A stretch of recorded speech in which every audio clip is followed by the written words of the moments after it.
I want to take you back to the 4th century, to a scene that has stayed with me since I first encountered it.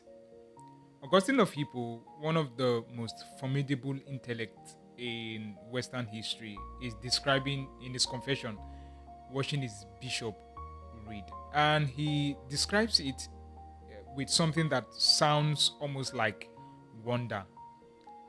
Ambrose, Augustine writes, would read with his eyes scanning the page, his mind perceiving the sense, but his voice and tongue were at rest. It is called silent reading.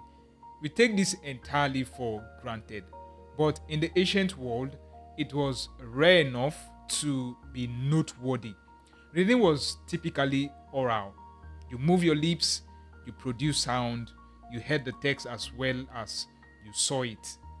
Augustine speculates about why Ambrose read silently, perhaps to protect his voice, perhaps to avoid being interrupted by questions.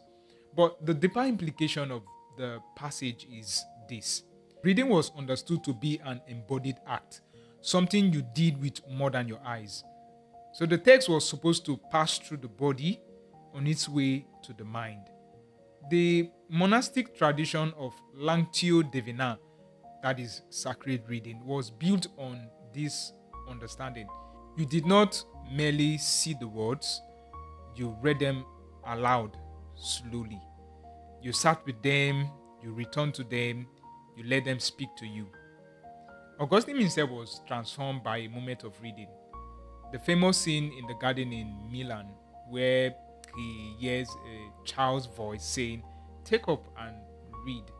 And he opens Paul's letter to the Romans, and the word entered him so completely that his entire life changed. It changed direction. That is not the reading of the efficient, that is the reading of the attentive, of someone who understood that a text can only do its work if you give it time and space to do it. Here's the lesson for us: we have inherited the opposite instinct. We have been trained for speed, for efficiency, for coverage, and there's a place for that, I must say. Not every text deserves Lectio Divina, but the books that matter, the ones that you are reading because you believe they contain something that could change you, those books deserves something closer to Augustine's standard. Slow enough that the words have to pass through you, not just across your eyes.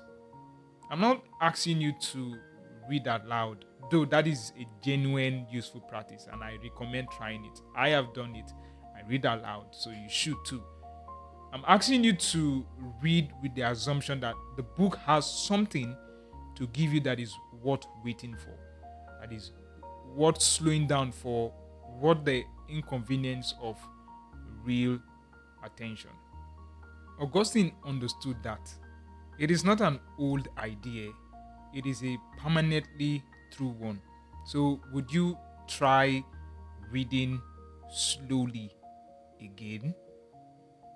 If you like this video, kindly subscribe. Thank you for watching. See you in the next one.